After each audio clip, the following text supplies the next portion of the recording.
بسم اللہ الرحمن الرحیم۔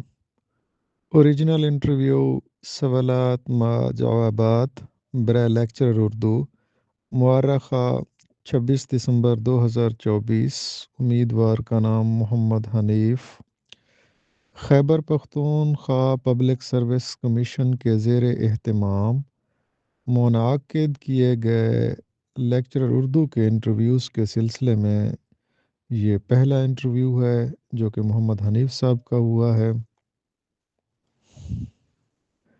پہلا سوال عام طور پر امیدوار کے تعارف کے متعلق ہوتا ہے۔ امیدوار کا تعارف چیئرمین خود کرا دیتا ہے اور وہ اس کی ویریفیکیشن کرنا چاہتا ہے، یا پھر امیدوار کو چیئرمین کہتا ہے کہ آپ اپنا تعارف کرائیے۔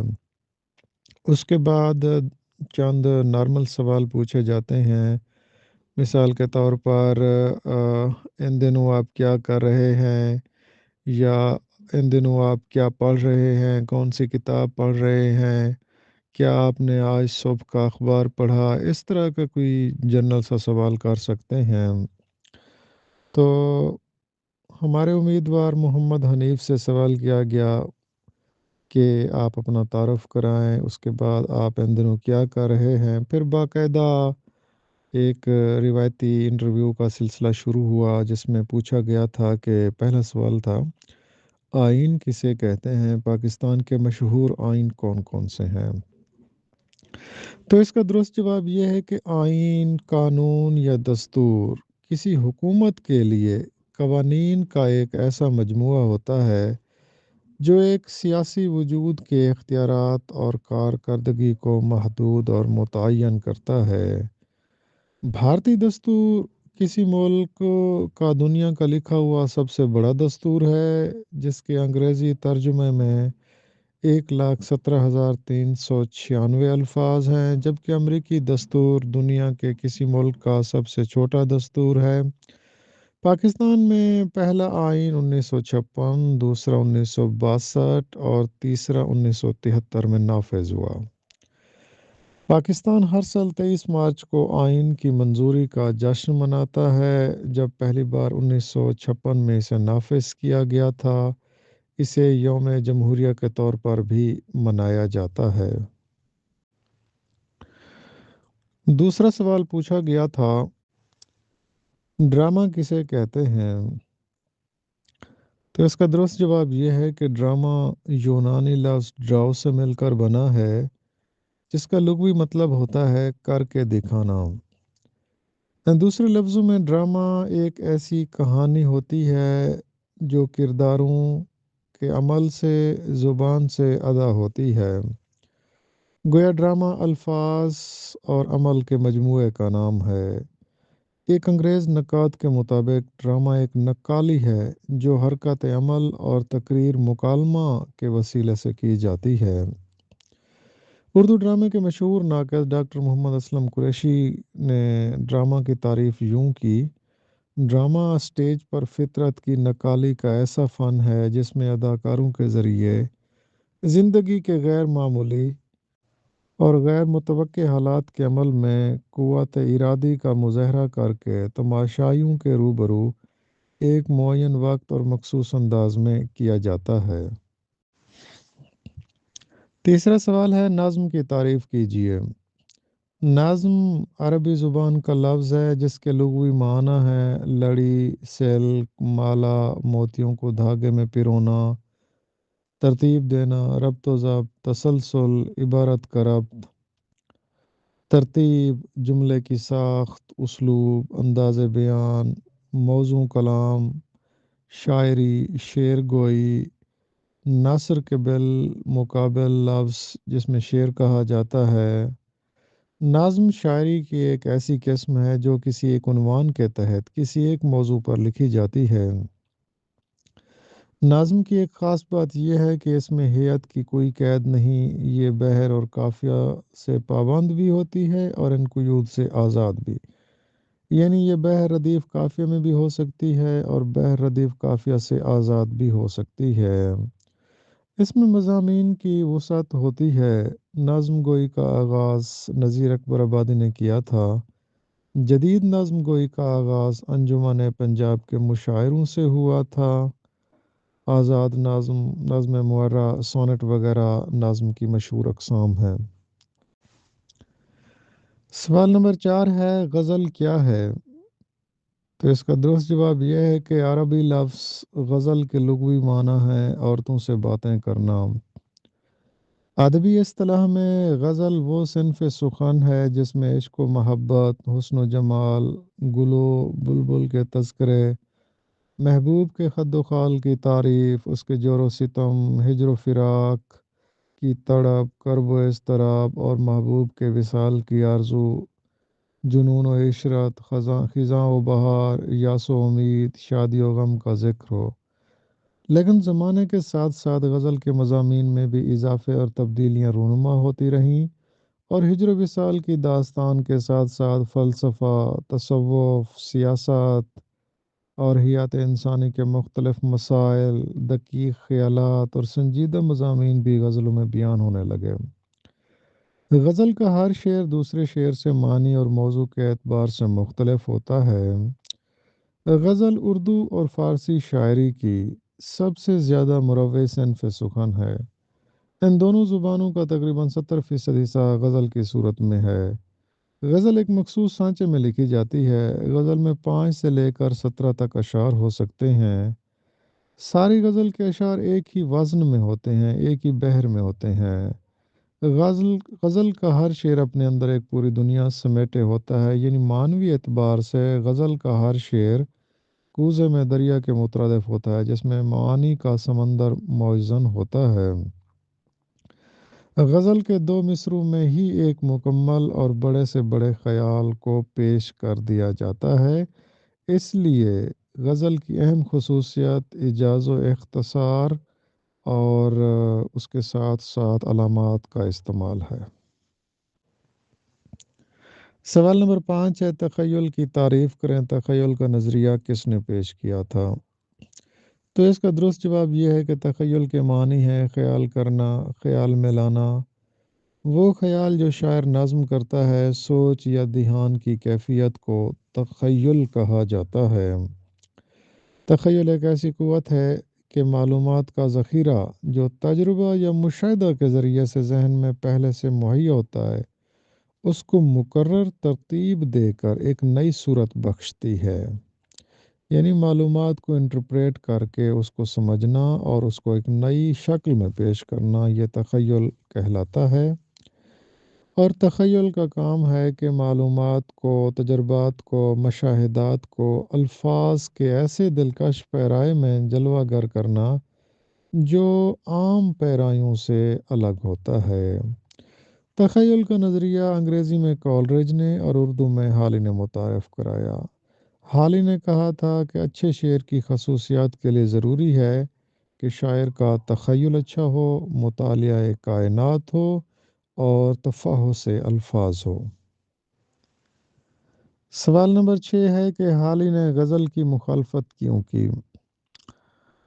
حالی نے مقدمہ شعر و شاعری میں مثنوی، رباعی، قصیدہ اور غزل کے متعلق اپنے خیالات پیش کیے۔ حالی کہتے ہیں کہ غزل اردو ادب کی مقبول ترین صنف ہے۔ حالی غزل کی اصلاح چاہتے تھے، اس کے متعلق وہ لکھتے ہیں کہ غزل کے میدان کو وسعت دی جائے اور اس میں عشق کے علاوہ محبت اور دوستی کی تمام انواع و اقسام داخل کر دی جائیں، اور غزل میں ایسے الفاظ نہ استعمال کیے جائیں جن سے کھلم کھلا مطلوب مرد یا عورت ہونا واضح ہو، جیسے کلّاہ دستار، سبزہ خط، مہندی، چوڑیاں، عرصی، جھومر وغیرہ الفاظ مرد کو یا لڑکے کو مرد کا مطلوب قرار دینا بھی، جو ایران اور پاک و ہند میں مروج ہے، واجب الترک ہے۔ پرانے زمانے میں یہ خرافات اگر جاری رہیں تو ضروری نہیں کہ ہم آنکھیں بند کر کے ان کی تقلید کرتے چلے جائیں، یعنی وہ غزل کی اصلاح چاہتے تھے۔ سوال نمبر 7 ہے اقبال کی نظم ابلیس کی مجلس شورا کا تعارف کرائیے۔ اقبال کی مشہور زمانہ نظم ابلیس کی مجلس شورا ان کے شعری مجموعے ارمغان حجاز میں موجود ہے۔ یہ 8 بندوں پر مشتمل نظم ہے۔ بحر کا نام ہے بحر رمل مسمن محذوف۔ بحر کے ارکان ہیں فاعلتن فاعلتن فاعلتن فاعلن۔ اس نظم میں ابلیس اور اس کے 5 مشیروں کا احوال ہے اور ان کے درمیان جو سوال و جواب ہوتے ہیں ان کا ذکر ہے۔ پہلا مشیر غلامی، رہبانیت، علم الکلام، تنسیخ جہاد، تصوف اور قوالی پر بات کرتا ہے۔ دوسرا مشیر جمہوریت کا پوچھتا ہے کہ جمہوریت کیا ہے، تو پہلا مشیر اسے جواب دیتا ہے کہ یہ ملوکیت کا ایک رنگ ہے۔ تیسرا مشیر کارل مارکس کا نظریہ اشتراکیت اور مسولینی کا نظریہ فاشزم کے متعلق پوچھتا ہے، تو چوتھا مشیر اسے جواب دیتا ہے کہ آپ اشتراکیت سے پریشان نہ ہوں، یہ فاشزم اشتراکیت کا توڑ ہی ہے۔ پانچواں مشیر کہتا ہے کہ ابلیسی نظام کو اشتراکیت سے خطرہ ہے، تو آخر میں ابلیس کہتا ہے کہ ابلیسیت کو اشتراکیت سے کوئی خطرہ نہیں، اسے صرف اسلام سے خطرہ ہے۔ سوال ہے مولانا محمد حسین آزاد کی وجہ شہرت کیا ہے؟ شمس العلماء مولانا محمد حسین آزاد کو جدید اردو نظم کا بانی اور مجدد کہا جاتا ہے، کیونکہ عنوانی نظم نگاری اور نیچرل شاعری کی ابتدا انہی کے ہاتھوں سے ہوئی۔ آپ بہت بڑے ادیب، نامی گرامی نقاد، مشہور نثر نگار، ماہر تعلیم اور ایک معروف اخبار نویس تھے۔ آپ فلالوجی کے بھی بڑے ماہر تھے اور جدید زبانوں پر آپ کو کامل دسترس حاصل تھی۔ آب حیات، نیرنگ خیال اور سخندان فارس آپ کی بڑی مشہور کتب ہیں۔ کیا آپ نے نیرنگ خیال پڑھی ہے؟ اس کا تعارف کرائیں۔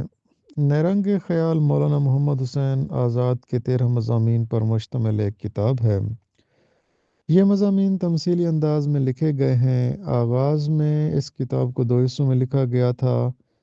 7 مضامین پر مشتمل پہلا حصہ 1880 میں شائع ہوا اور 6 مضامین پر مشتمل دوسرا حصہ آزاد کی وفات کے بعد 1923 میں شائع ہوا۔ نیرنگ خیال کے مضامین انگریزی کے معروف انشا پرداز جانسن، ایڈیسن اور سٹیل کے مضامین سے ماخوذ ہیں۔ آزاد ان میں جانسن سے زیادہ متاثر معلوم ہوتے ہیں۔ نیرنگ خیال کے جو مشہور مضامین ہیں ان میں ایک مضمون ہے انسان کسی حال میں خوش نہیں، شہرت عام بقائے دوام کا دربار، جھوٹ اور سچ کا رازم نامہ، گلشن امید کی بہار، سیر زندگی، علوم کی بد نصیبی وغیرہ۔ انجمن پنجاب کے قیام، مقاصد اور مشاعروں کے متعلق بتائیں۔ تو اس کا درست جواب یہ ہے کہ گورنمنٹ کالج لاہور کے پرنسپل ڈاکٹر لائٹنر کی تجویز پر 21 جنوری سن 1865 کو سیکرٹری تعلیم کرنل ہال رائٹ اور ڈائریکٹر ایجوکیشن میجر فلر نے ایک انجمن قائم کی تھی جس کا پورا نام تھا انجمن اشاعت مطالب مفیدہ پنجاب۔ بعد میں یہ انجمن اپنے مختصر نام انجمن پنجاب کے نام سے مشہور ہوئی۔ انجمن کے قیام کے مقاصد درج ذیل تھے: اردو کے مفید مضامین کی اشاعت، اردو زبان و ادب کی ترقی، مقامی زبانوں سے تعلق اور فروغ اردو، اردو شاعری کو مفید اور بامقصد بنانا، اردو میں مفید اور بامقصد تحریر کی تصنیف، مقامی زبانوں کا آپس میں ارتباط اور اشتراک۔ انجمن پنجاب کے مشاعروں کے موضوعات شب قدر، زمستاں، امید، حب وطن، امن، انصاف، ثروت، قناعت، تہذیب اور شرافت حقیقی تھے۔ اردو کا پہلا مزاحمتی شاعر کون تھا؟ جعفر زٹلی اردو کا پہلا مزاحمتی شاعر تھا اور یہ 1658 میں دلی کے گاؤں نرنیال موجودہ ہریانہ میں پیدا ہوئے۔ اصل نام محمد جعفر تھا، زٹلی تخلص رکھا۔ زٹلی کا مطلب ہوتا ہے بے ربط گفتگو کرنے والا۔ یہ ولی دکنی کے ہم معاصر تھے۔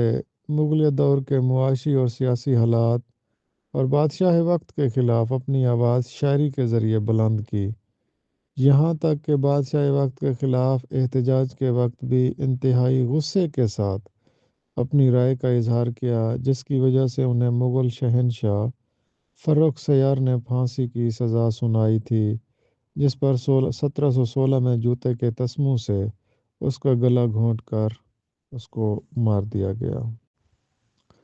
نیکسٹ کویسچن تھا کہ اردو کے عناصر خمسہ کے نام بتائیے۔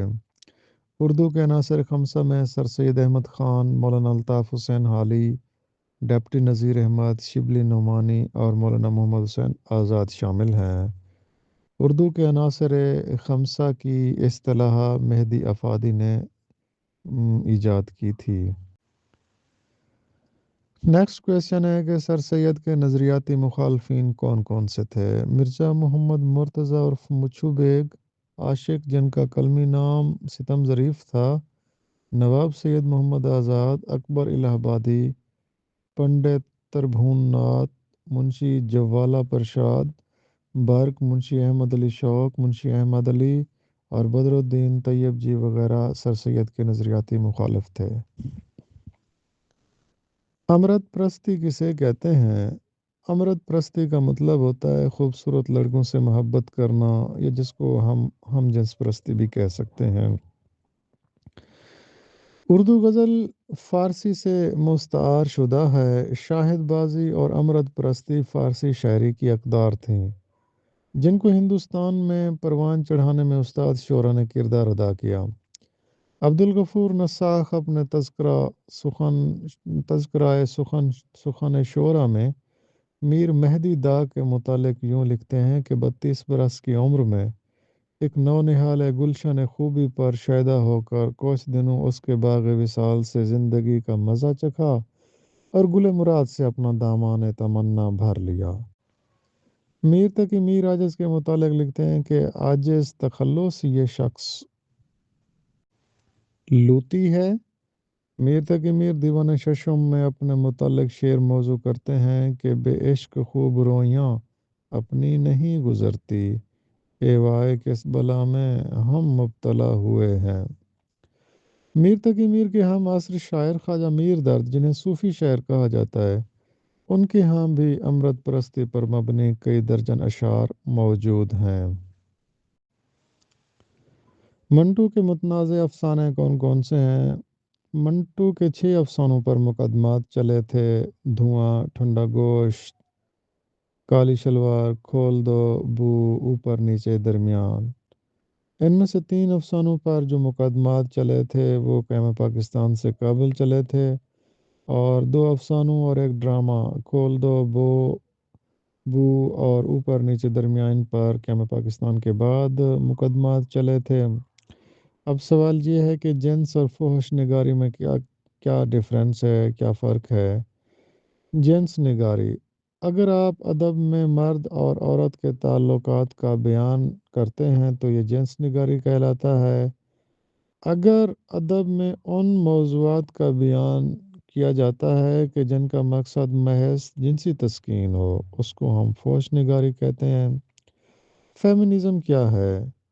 فیمنزم دراصل ایک تصور ہے، ایک ایسا تصور ہے جس کے مطابق مرد اور عورت دونوں برابر انسانی حقوق، بنیادی سہولیات، اقتصادی اور سماجی حقوق کے مستحق ہیں۔